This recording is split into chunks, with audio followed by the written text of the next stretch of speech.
void.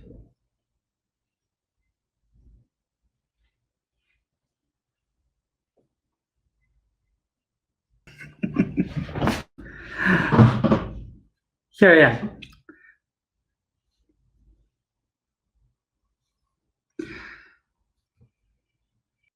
Good morning, good afternoon, good evening. So today we begin with another week, which is the emotional week of Pisces.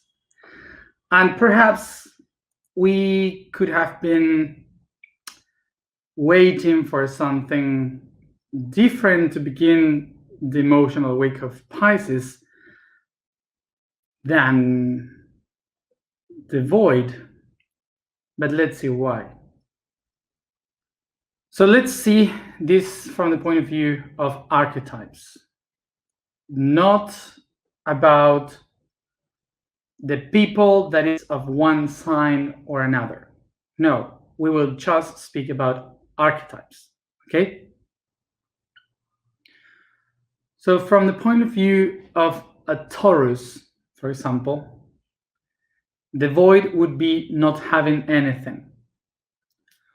From the point of view of a Scorpio, the void would be to go to the deeper part of a soul, to the darkest part of the soul. From the point of view of a Virgo, it would be entropy. There's no order. From the point of view of a Capricorn, there is no purpose. And so on. But from the point of view of Pisces, that's the real void. Because all the other voids would be just from the point of view of aspects of that whole. When for the Pisces is the void all. So for Pisces, the key in which we all know Pisces is empathy. Empathy is the key for Pisces. So we have to, even if we are going to talk about empathy in another moment, the concept of understanding the concept of empathy is the one that will help us to understand why the void of Pisces is the real bigger void. First of all, let's try to understand what is empathy. Empathy comes from the Greek word en, that means to be in, and pathos, that means disease, pain, conflict, like pathology, for example, pathologic. So empathy means to be in pain, to be in the same harm, to be inside that conflict or that disease. We describe today empathy as the ability of someone of being able to put itself in the pain of the other one, that can be inside the pain of the other one and to feel what the other one is feeling. So the concept of empathy is something that is saying that the brain is saying, hey, like for example, something is happening, someone is having some pain, some conflict, and you can feel that in your body, like someone is hurt and you feel that hurt, that how it hurts within.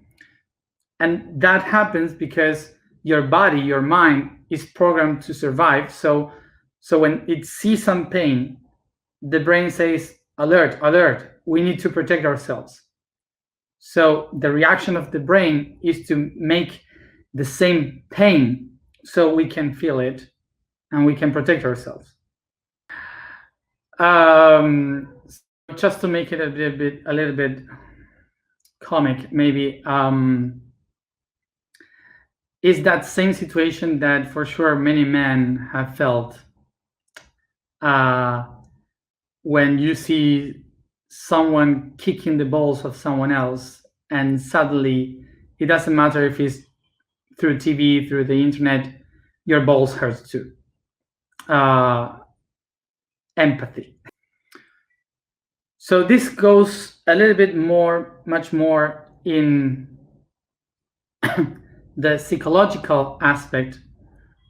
When you see someone crying, for example, some people start to cry too. And this feeling is because the brain is all the time trying to understand what is happening outside, not what is happening within. It's trying to analyze all the time what is happening out there in order to perceive it, to integrate that information.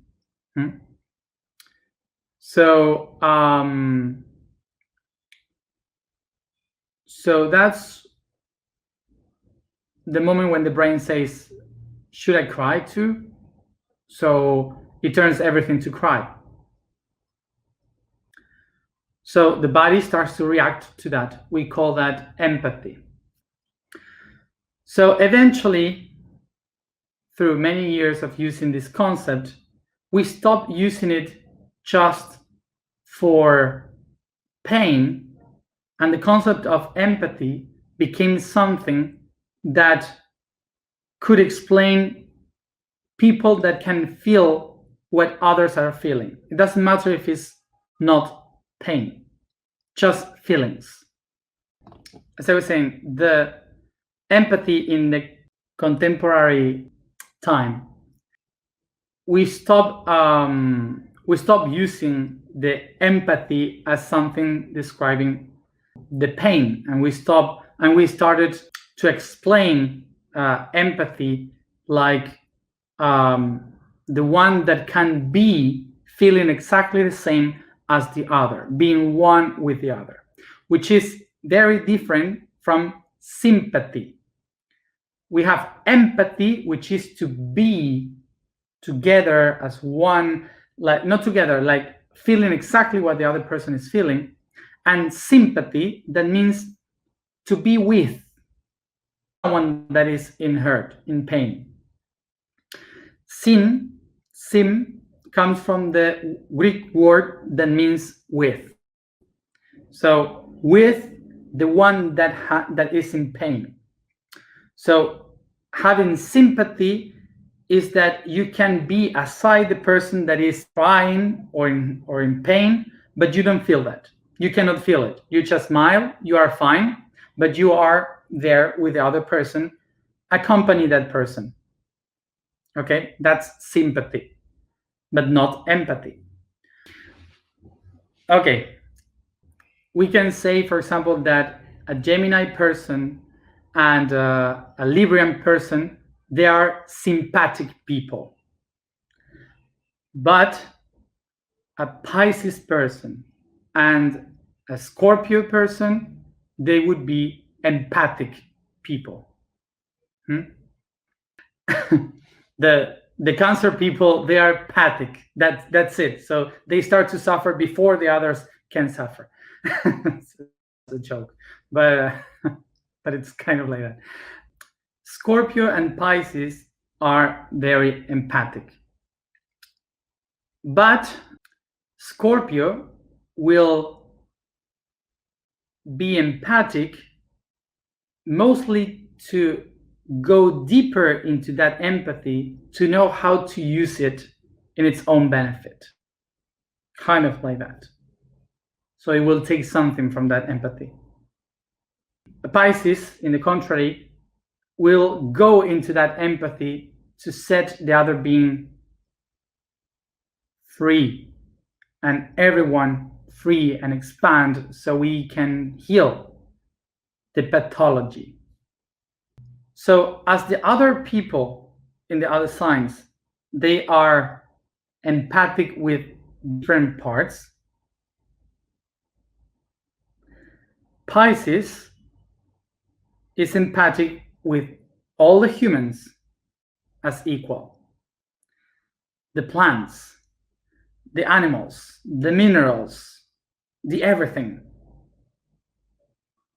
So Pisces will be open to feel, to perceive what is happening even to a plant and to the whole planet.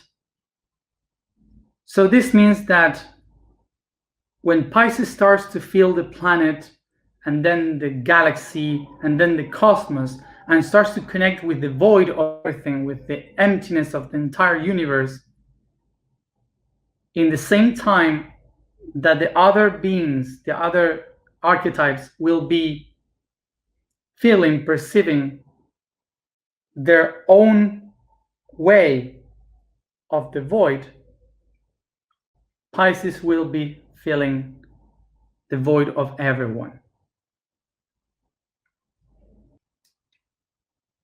Regarding this, we have to understand that for us, for humans, the circle of the zodiac sign ends in Pisces. And this means that Pisces is the one that gives the basis to begin a new cycle. So the month of Pisces, it is the last step, but also the one that guides towards the first one. So this means that the spark of Aries won't be able to ignite unless Pisces does its job. Imagine what would happen if the path of the I Am would really end in Pisces, in this expanded void of unconditionality,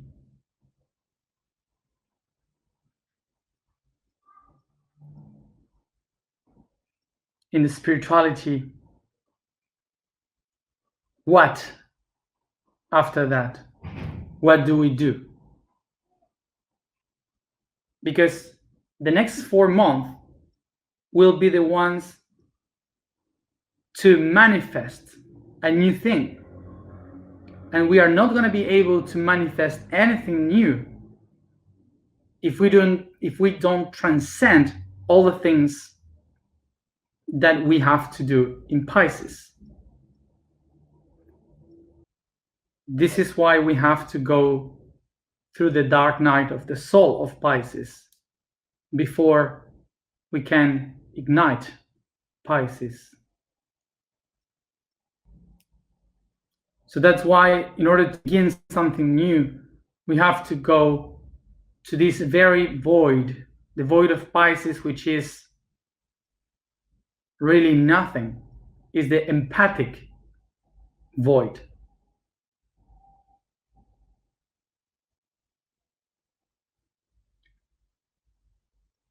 Is the biggest void you can imagine.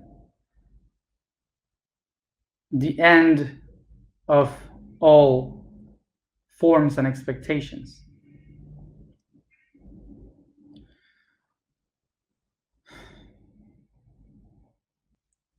So let's try to explain a void that usually every one of us that is in a spiritual path are trying to avoid. Let's try to explain it. So I was explaining in the blog today that we as humans, we live in the third dimension. So we live through the high, the weight, and the depth. That in a moral way, we call the good, the bad, and the sense. Now, this height and weight are designed by our biology as good and bad.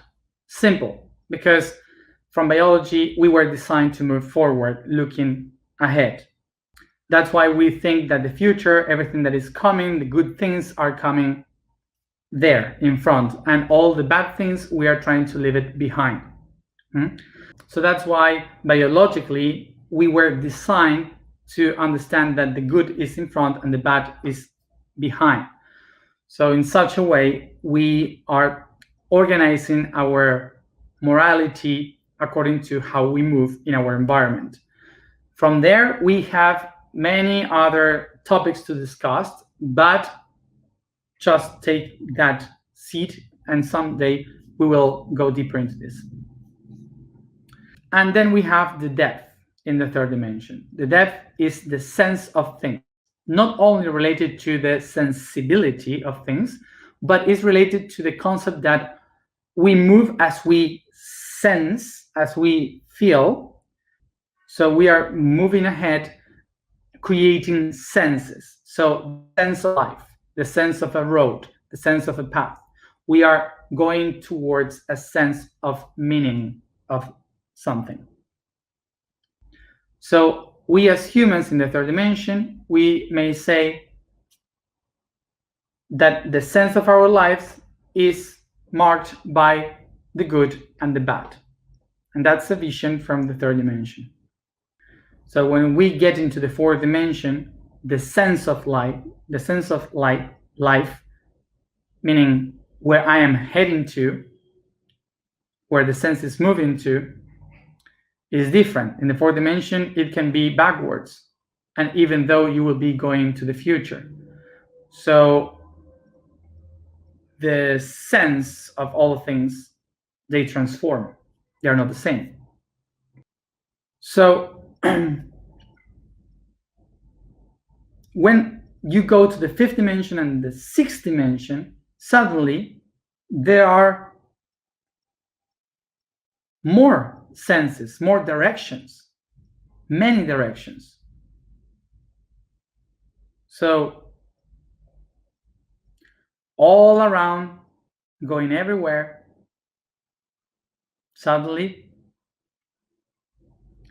you don't have one sense on life. You have thousands, and each one of them is transforming itself in many others. So eventually, too much.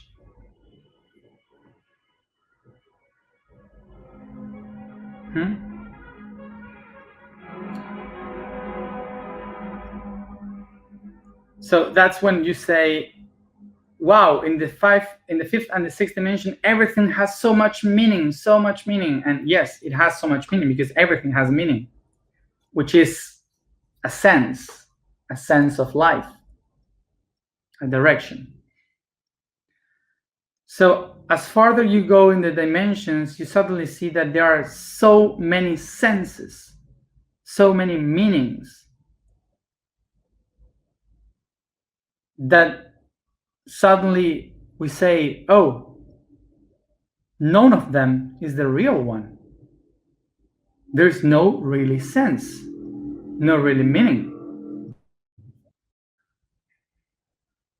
So the crisis to the void comes in the moment when you see that everything has so much sense that suddenly it doesn't have a correct direction.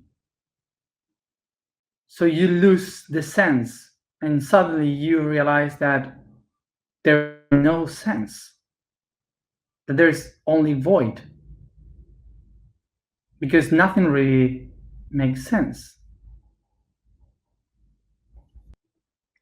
This is why this happens only in the last point, in the last moment of the whole path, because Pisces is the last one.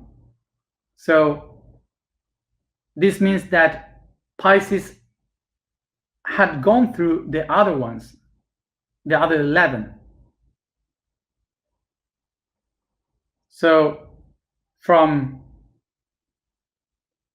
Pisces have gone through Aries, Taurus, Gemini, all of them. So it recognizes, it can be each one of them, position itself empathically in each one of the others. So that's why it can feel the void of each one of them, the path, the senses of all of them, and recognize that all together they don't have any sense. they had so much sense that there is no direction to go. What happened here is that when you take a dot or a sphere with many different paths, many different senses, directions, and you suddenly see that each one of the directions are heading to a core in the dot or towards the sphere, and there's all the senses going to the same spot, suddenly you realize that there's no sense because there's no direction. There's no specific point to where they are heading to. So that takes the idea of the sense. The concept of the sense ends.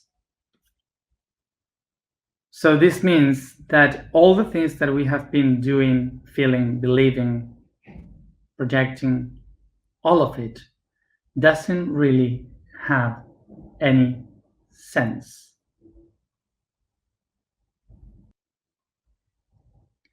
And here comes this concept that for sure you have heard once, which is the nihilism. Nihilism, which was really loved by Nietzsche. Nihilism comes from the word nihil, that means nothing. And nihilism describes that nothing has really sense, that there's no meaning in anything that we do.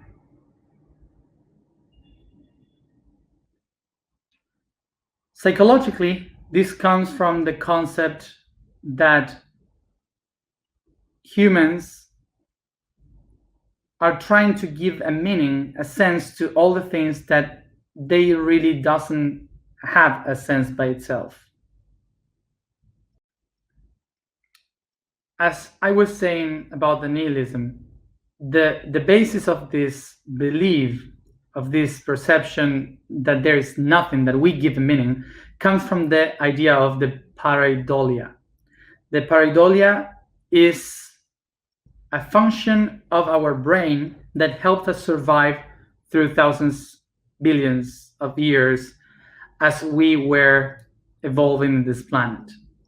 I don't know if you have heard about the term, but pareidolia comes from para, that means against to, and eidolon, that means shape, or shape, figure. So this is something that our brain was used to do, which is to decode images and to put those images everywhere so the brain can figure the space where they are moving. Like, for example, a baby, when the baby is born, can see the face of the mother and the dad, and the brain captures that image so the baby can understand what is the face of a human. So the brain will try to look to eyes, nose, and trying to shape the face of a person, and it will try to look for it everywhere so it feels safe with people. So that's why you can see faces everywhere in stuff that they are not human. Or, for example, the brain was also designed to see the eyes of predators, so you can see it everywhere, and you can be aware of how to protect you in case of a being, that is trying to kill you. So the pareidolia is this biological design in our brain that helps us to identify faces and shapes in the objects and the things that they are not there. So now, two other words come from this idea, this word pareidolia. Eidolon, from pareidolia, eidolon means image, form. So there are two words from eidolon. One is idea. Idea is a shape, a form, and the other one is idol. Two words that come from there. So an idea and an idol. What is an idol? A figure that we follow, that we try to be like. So the idea and the idol came together to create the image of God, of someone that we admire, an idol that we are trying to get to because of an idea that makes us feel safe. So pareidolia is the concept that helped humans to create spirituality, religion, that made the idea of gods, goddess, beings around, angels, archangels with human shape. This pareidolia idea makes the nihilism take much more power. Why? Because suddenly we can explain through the pareidolia that all the things in which we believe, all the things that we project out there, they doesn't exist. They are just projections of our mind trying to look for figures that makes us feel safe. And now let's try to understand it from the physics. So from the point of view of physics, we can see here a body. We see here is a physical body.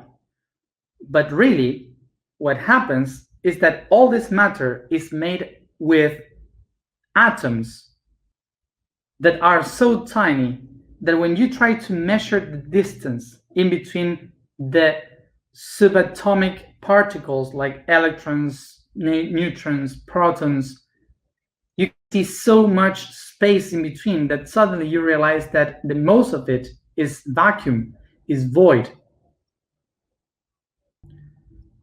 So now just to understand the size of the things, in comparison to our reality, so we can see it, imagine that a proton is like a tennis ball, for example, a tennis ball. And we put that tennis ball in the middle of a great big football field, okay? And you put it in the middle there. So you can picture the size of a football yard. And then you put a tiny glass ball like this, tiny, outside the stadium, at the door of the stadium. Okay, so that's the distance in between the two particles. In the middle, there's nothing. So we can say that the 99.99% of the reality is void, and just the 0.001% is matter. So basically, all the things that we perceive is just 99% void and 0.001 matter. Nothing. So what are we really? We are a cosmic pareidolia. From the point of view of physics, we are nothing. From the point of view of psychology, we are nothing. So it's really weird to understand then, why do we exist? Why are we here?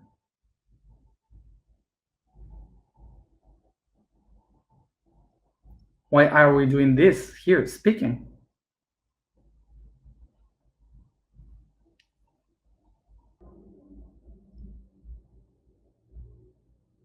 So we are here and we exist here because the void is freedom. It's the biggest freedom that you could possibly imagine. There is no words in any human language to describe how it is to feel that, how it is to be that void, to feel that eternity, to feel so fully plain aware of that freedom.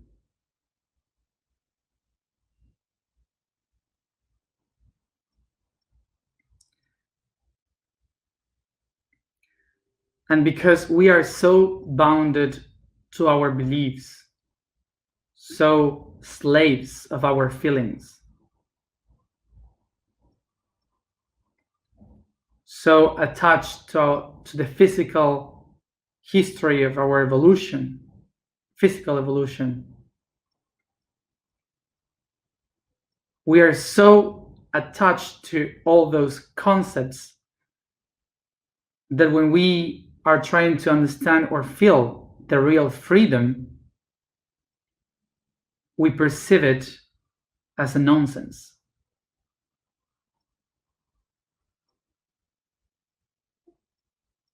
Because there is nothing in our history of evolution that can explain how it feels, how fully you feel in that freedom. And we cannot even describe it as the biggest freedom, because when we speak about freedom, it's like saying, I have to escape a place in order to set myself free, to go from one place to another in order to be. And in Latin, that you may say existence. So in order to exist, you have to escape from a place. So it doesn't describe the void. Our entire being was designed to hold the life, to hold the everything.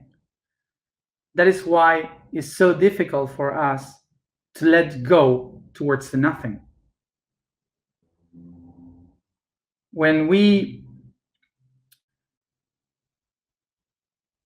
realize about this, it doesn't mean that we have to leave behind all the things that we believe, all the things that we felt, feel, do. When we realize about this is when you understand that everything is a pareidolia, that everything is a pareidolia of the existence, is a pareidolia of God, whatever you want to call it. We are an idea, an image manifested. So an angel, an archangel, an ascended master, they doesn't exist. They are not real.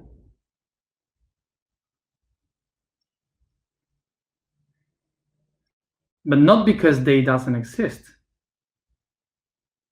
Only them and I do exist. No, they doesn't exist because me neither. We doesn't exist neither. We are just an idea.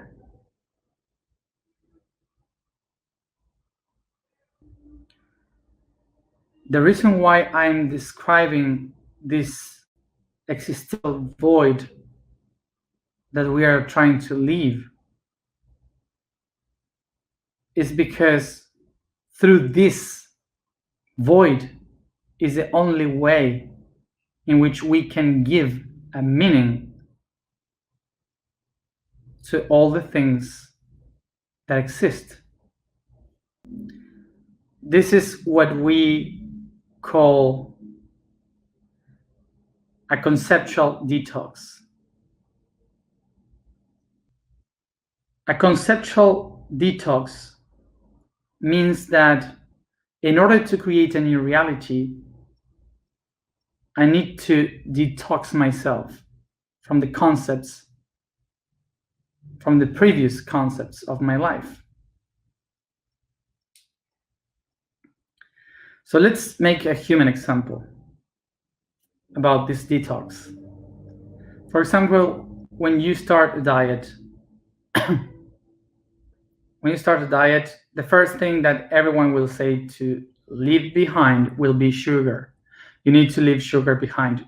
You shouldn't eat any more sugar.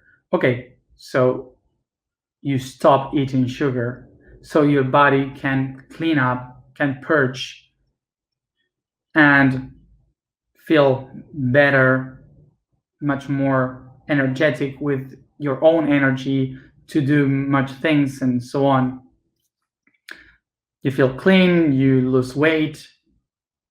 Okay, perfect. So you had to leave the sugar in order to feel better, to make a new aspect of yourself. But the question is here, did the sugar stop existing because I stopped eating it? And most of all, if there is a birthday or someone invite me a chocolate, I will deny it, or will I take some of it? I will enjoy it anyway, or I will say, no, sugar doesn't exist. How do you take it? How do you take the diet? So, for example, when you start to, in this chocolate example, the body eats it because it needs to fill up a gap, to fill up a void. So it's and attached to the thing. It needs it. And then when you say, I can't eat it anymore, that's an addiction. When you grab and eat and have things or do things that you don't know what would happen if you stop it, that's an addiction. So when you definitely decide to stop, for sure some people will feel depressed, will feel like a void inside, like, what is happening to me? I am feeling so sad. So why? Because the body is trying to fill up that void that you are feeling. You know? So that's an addiction. So when you feel sad or bad, in a depression, feeling that void, it means that whatever you had before was an addiction. It was not real. It was an addiction.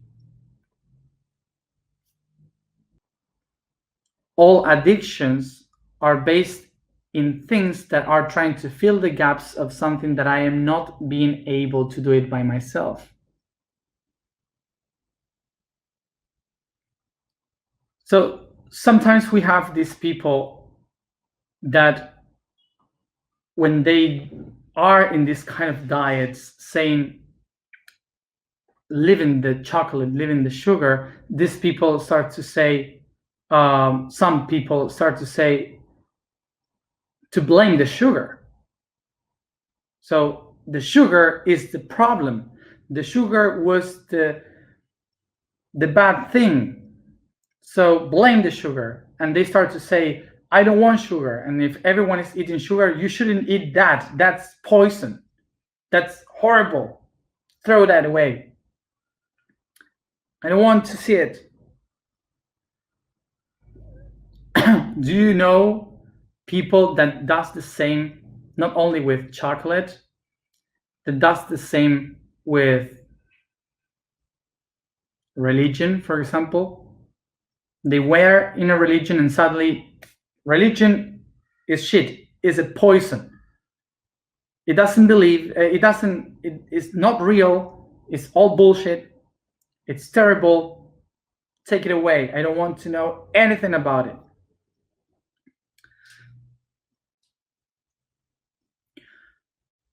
So we can see here that many people is blaming the things that they were attached to, when the ones that were taking those things were themselves. The sugar is there, the religion is there. Me being in a diet, not eating chocolate, it doesn't make chocolate and sugar disappear of the entire existence. It doesn't make that it doesn't really exist. It's there. It's just that I'm not eating that anymore in my diet. I'm cleaning up myself, but the chocolate is there. And why cannot share sugar, chocolate with friends sometimes? And that's it. I can do it. But it doesn't mean that it doesn't exist. So when we discover this existential void, the nihilism of the entire universe, it doesn't mean that you had to stop believing on the other things or that nothing really is there. What it means is that I am not attached anymore to those concepts. That is me who I decide to live them. It's me who I decide to enjoy them. Everything is an idea, and the only thing that nourishes an idea is my will. So I invite you this week to activate that will of detox of all these concepts. So we can really activate the unconditionality of Pisces. So we cannot be unconditional beings having preconcepts. This is why Pisces is inviting us to detox all the preconcepts in order to really be unconditionally empathic. So for example, in my vision, like a Leo person, my existential void would be to say, I am not important.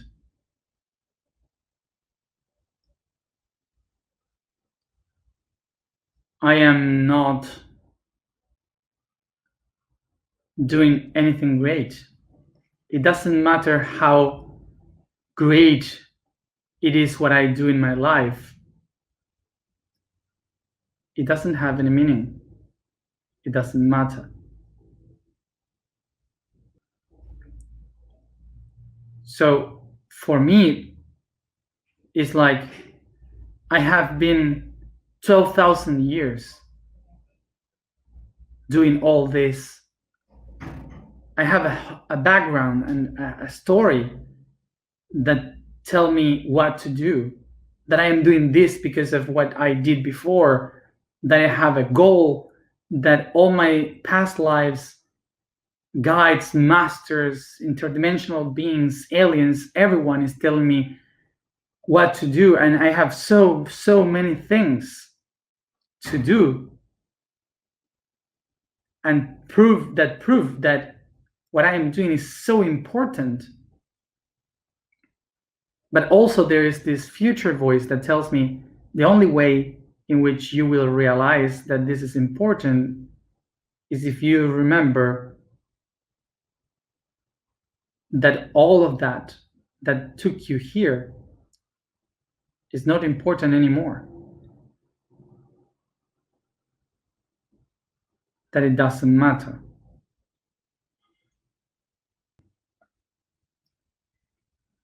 And when I went through all this process of myself, I realized that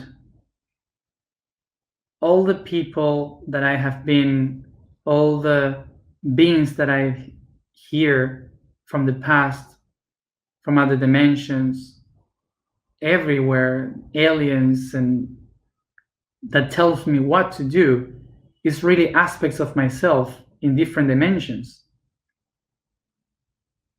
So it is me telling to me what to do.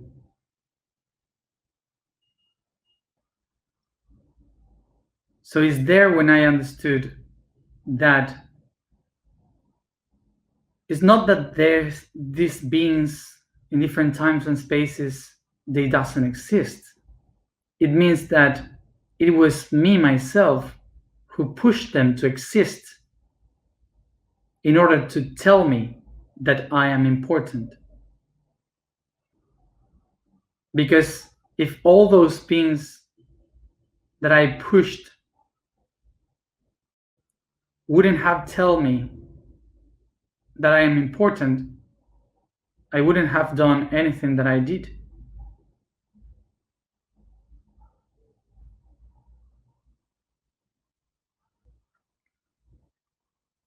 So it is in that moment that I recognize that all those things really exist. And it was through the void that all of them, as myself, are telling me what to do, but because I am the one choosing to do it.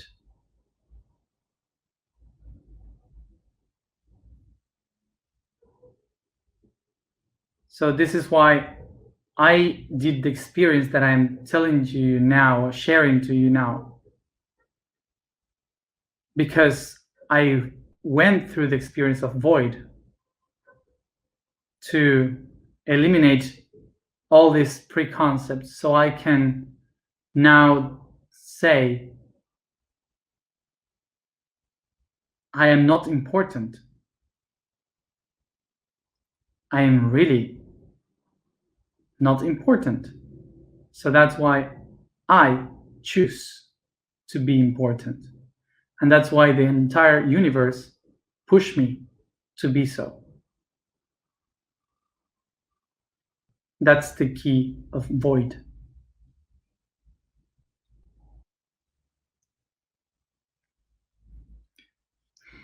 I know that there are many concepts, but it doesn't matter if you don't get it now, you will eventually. And you have it here on YouTube, so whenever you want. So I know that some people is new and making some questions that I don't answer because I already did in other videos. So there's no rush. You can check the other 220 videos. Let's go to the alignment. The vibration for today is Pa. The statement for today is I am spiritual will. The code for today is power. Power or to can. On feeling, the cosmos is able to recognize what it's capable of. Recognizes its inner potential, the energy that has, the forces that originate from its being, and thus the potency emerges. The vibration generates energy just like the movement generates emotions, and from energy the inertia originates. That the greater potency leads to an unconscious action that by becoming conscious with the practice takes control of the energy and focalizes the potency, calling it power. Thus, to Kant, the power is the attribute of conscious management of emotional energy. So I was just laughing because it's like I'm working here for spirituality and at the same time I'm destroying it at all. so it's funny that we start the emotional week of Pisces and suddenly everything is like, instead of magic, beauty, and love, we begin with this, destroying all of that. So anyway, so just this, the reason why it's important to see the nihilism of this spirituality is so, in the moment when we see a fairy, when we see an angel, we can deeply see it, fully understand what it means, instead of just living it from the previous concepts. So, from this point of view, there is nothing there. So, even if we see a demon or an angel, good or bad, they don't really exist. It doesn't matter. We will see the code of it, the code behind that image. Not only a demon or an angel, but also a person.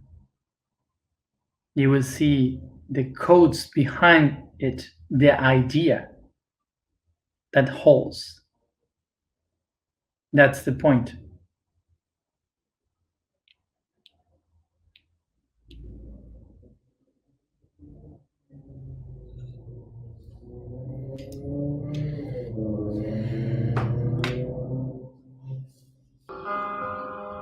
We close our eyes and concentrate in the breathing.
Take a deep breath and try to perceive the heat and the cold of your body, the energy that is within it.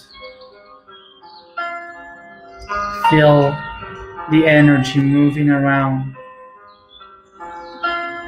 outside and inside, like clouds, like the waves in a sea.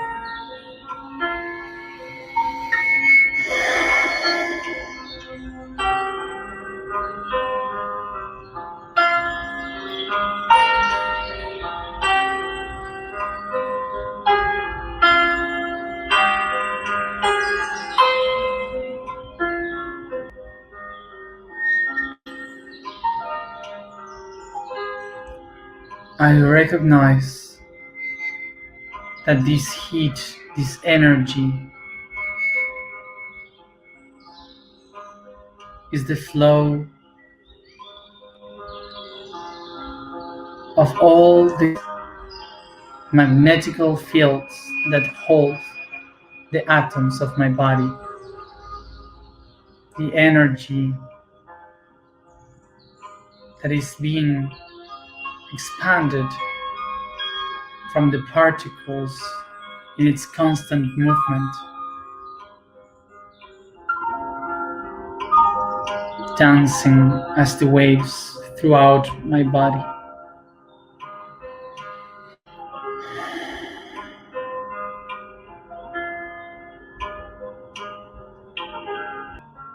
And I recognize that this flow of energy and movement is what I recognize as emotion.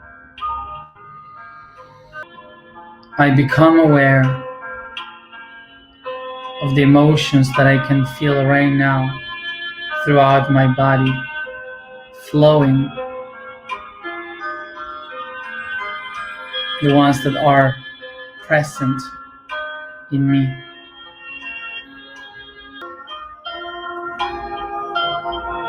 And I set the intention to bring all this flow of energy and emotions to the core of my body, to the inner aspect of myself, to my soul.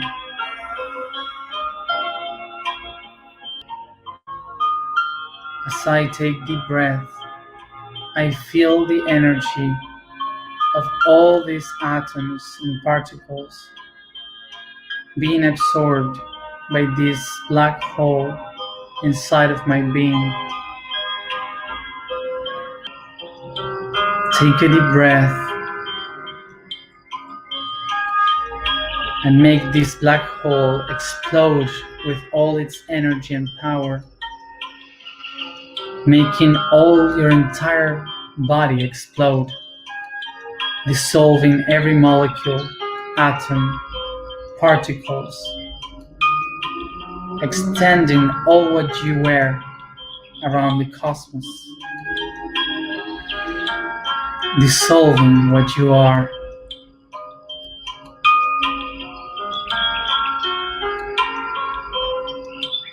Recognizing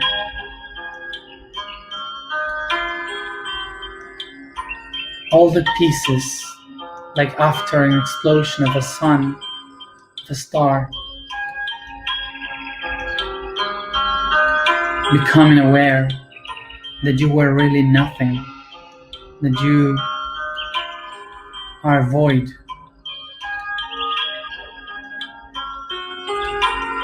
And all those particles were shaping the idea that holds the nothingness that I am and you are.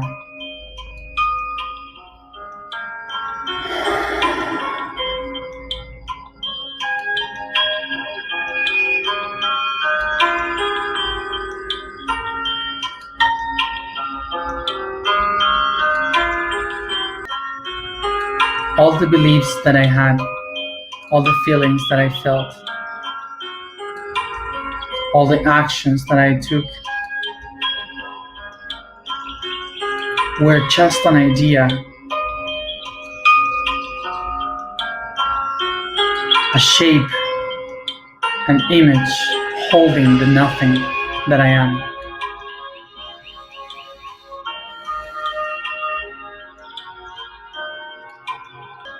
I am just a conjunction of concepts. And is this why becoming conscious, I can create myself again from a new concept?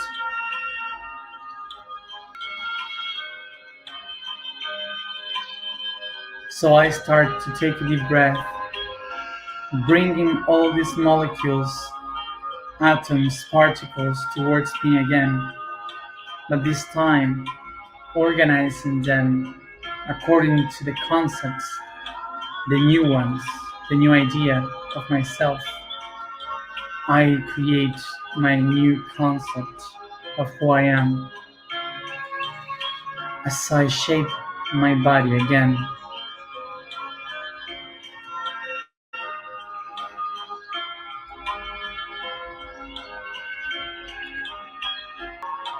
Is the emotion, the soul, the one that allows this idea to manifest. Is in this way how I recognize that my entire existence is just my will to be.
I am spiritual will.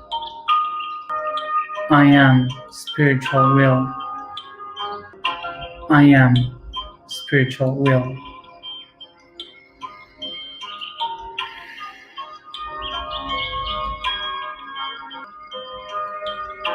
I am the nothing.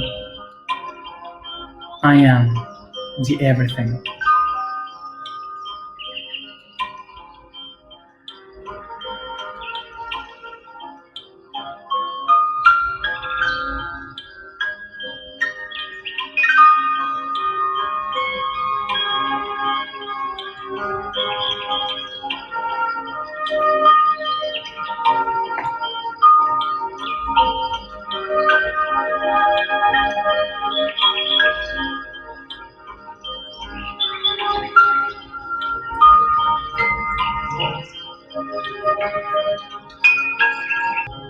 I believe in me. I believe in me. I believe in me.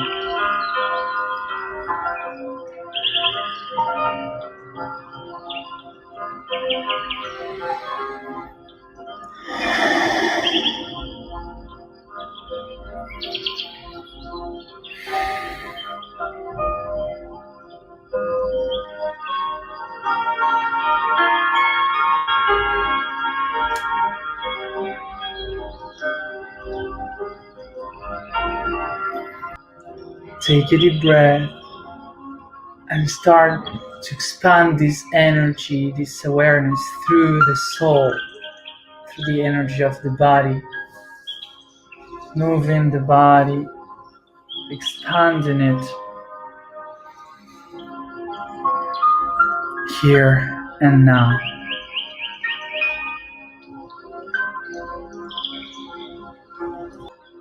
and I smile to this nothing and to this everything that I am.